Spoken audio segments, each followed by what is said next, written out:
Mr. Mayor, is it safe to go on public transport in London? If you keep a social distance, it is.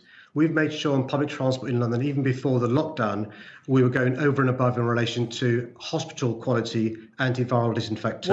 What are you basing your certainty that it's safe on?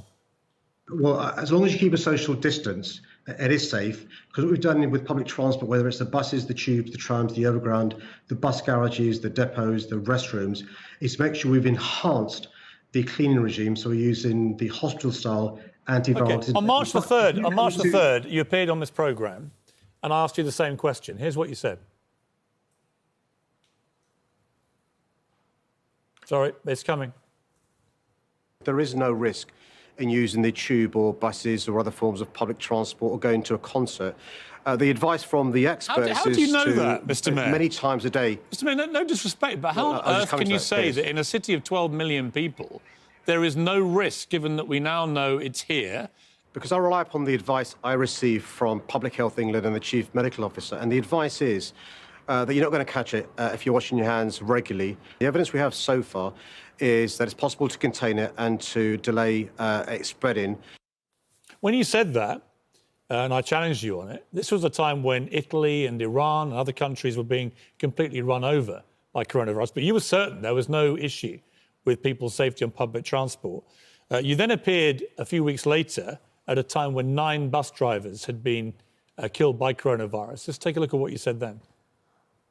On a number of occasions, we've sought advice from not just Public Health England, not just the Department for Transport, not just the Department for Health, but also the World Health Organization. Where does common sense come into this? All I hear is politician after politician hiding behind advice. And what I don't see enough of is common sense. If 9 bus drivers in London have died from coronavirus because every day they're being sent out to risk their lives without adequate personal protective equipment, if I was a London mayor, I'd be making damn sure they got it, and I wouldn't be taking any advice from anybody else. I'd be trusting my gut instinct. These people need better protection. They are dying. The steps we're taking on buses include the enhanced cleaning regime, which I've talked about, which is not the advice originally, but we're doing this over and above the advice. You mentioned common sense. So we're using antiviral hospital disinfectant. So when you assured us that you were taking all the necessary steps to protect bus drivers, 9 bus drivers had died. How many have now died?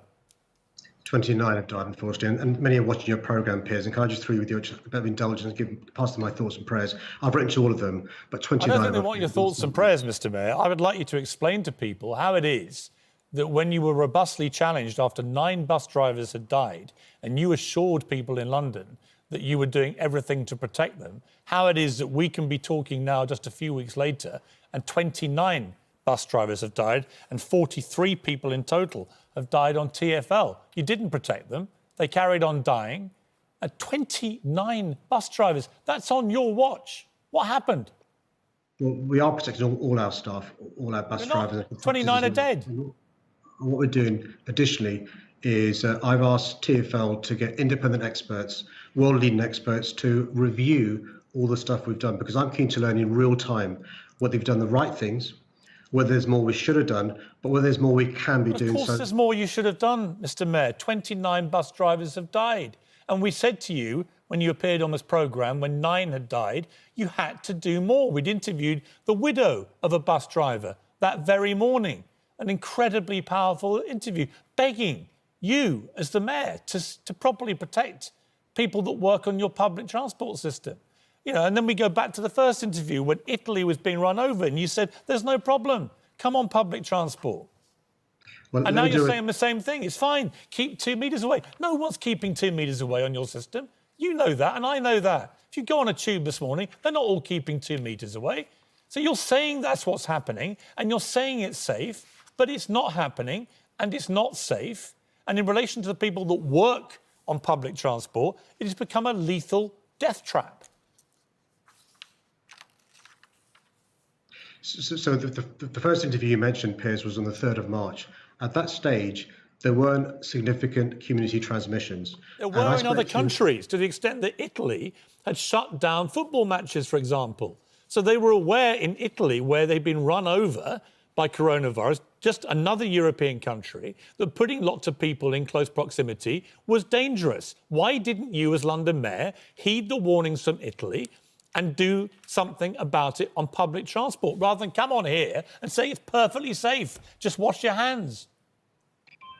When I came on GMB on the 3rd of March, it was a day after a meeting with the Deputy Chief Medical Officer where these issues were raised. And it was on the 16th of March when the first time I was invited to Cobra, where we discovered that there were significant community transmissions and the advice changed. And you'll be aware, we subsequently moved a few days later into lockdown. As far as public transport in London is concerned, you didn't know until the 16th of March that there were significant community transmissions with coronavirus. You hadn't looked at any other country in the world and realised that obviously there were significant community transmissions. You hadn't seen what was happening in Italy or Iran, for example. No, we had, but you'll be aware we were a number of weeks behind those countries. You're a number of weeks behind those countries in doing anything about it. But my question for you as the elected mayor of London is why, as I said to you in those interviews, why common sense didn't kick in and you actually did what you could see happening in other countries here and stopped people amassing in the way that they were and, as it turned out, being killed. And we did when we were given the advice that there were significant community transmissions on the 16th of March when I attended Cobra for the first time. And what we've been doing in London is making sure that we're ahead of the curve in relation to the country, in relation to following advice. So, for example, the measures in public transport in London are over and above the measures across our country and other parts of the world. Why have 29 bus drivers died? And it is heartbreaking, and to reassure myself, but also Londoners, is why this independent work's being commissioned. I'll report within the next 2 or 3 weeks to make sure any changes can be made, because it's really important we don't wait. I'm somebody who's been calling for an independent public inquiry, and the government should say they're going to have one. That'll be in some time. We've got to learn in real time. That's why we're going over and above in London, but I think we could go further. That's why I'm asking. So you don't know how these bus drivers have died? You don't know why such a staggering death toll of bus drivers has occurred on your watch? No. One of the things that UCL will look into is whether there's a link with the occupation, some of the measures we've taken, but also whether there are non-occupational hazards, for example, their economic status, their age, their gender, the ethnicity. It could be to do with their housing conditions. So those are some of the things that UCL will be looking into. But they've been asked to do a quick report within 2 or 3 weeks to examine our measures. Has what we've done so far been good enough? If not, what more should we be doing? And whatever they recommend, we'll implement that. Let me ask you about the congestion charge, because Boris Johnson has told people to avoid public transport, to avoid it getting overcrowded, and to use car, or better still, by walking or bicycle. So he's encouraged people to use their cars. Your immediate reaction to this announcement from the British Prime Minister was to reintroduce the congestion charge, extend the price to, I think, £15 a day. And extend the hours. And to extend the hours to 10 p.m. at night and make it 7 days a week. So, in fact, what you decided to do was to listen to what the Prime Minister said about using cars and make it incredibly punitive for people to do so. Why? Well, let me paint the complete picture, which is last Thursday, we reached a deal with the government. As you'll be aware, like other transport authorities, we've been using our reserves to pay for our services because we have far fewer passengers, more than 9%. One of the conditions of the government giving us a grant and to allow us to take out a loan, one of the conditions from the government was for us to immediately reinstate the congestion charge and the ultra-low emission zone, but also a condition was for us to widen the scope and level of charges. So I'm required to do this as a condition of accepting the grant and the loan from the government. The Department for Transport denies that, Sadiq Khan. The Department of Transport said the government did not force you or TfL to raise the congestion charge as a condition of approving that bailout. And the deal to reintroduce, well, you can tell us. I mean, is the government telling the truth on that, or are you telling the truth on that? By which I mean, who's lying? I've got the letter here from Grant Shapps, and it's really important with respect, you give me time to just explain what it says. It says, this letter sets out the agreement. This package is subject to the conditions set out in this letter. This funding package is conditional on agreement from TfL on the conditions below.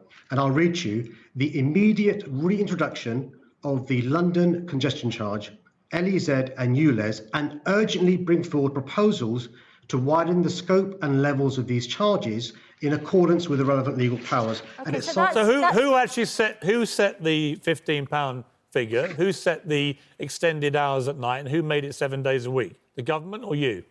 Well, the government says we've got to widen the scope. No, I'm just asking who made those decisions on pricing and hours and days. Sure, it's TfL, it's us, but It's you. But by widening the scope, they don't mean reduce the hours. Yeah, and it seems to me like what you're doing is passing the buck, as you do so often, Mr. Mayor. The reality is you set the pricing for this congestion charge. You decided to make it go to 10 o'clock at night. You decided to run it over weekends. And my second question would be, obviously, many of the people that will be doing this, who will be using their cars to get to work, may be NHS staff, they might be teachers, they might be police officers, firefighters, all those essential workers that have to get to work. So are they now having to pay this extra punitive charge 7 days a week that you've implemented? Well, you're going to both your points, please. So the first point is in relation to widening the scope and the level of charges. No, I've got that, but you're the one who decided what that scope should be. My question, so own the scope that you then went for, and just tell me, are all these essential workers now having to pay these punitive extra charges to use their cars, having been told by the Prime Minister to use their car and not public transport? Okay, well, had I not widened the scope as I'm planning to do, or increase the charges, I'd have been in breach of the agreement. No, I'm asking you if all the essential workers are having to pay it, if they drive. So those who work in the NHS and those who work in care homes, who are often in contact with people who are either vulnerable, they could be shielding, or they could have underlying health conditions or may have tested positive, they're exempt from the congestion charge. What about teachers, police officers, firefighters? No, they're all paying it, right? The intention is for all others, if they have to go to work using their car, they'll have to pay the congestion charge when it changes. £100 a week.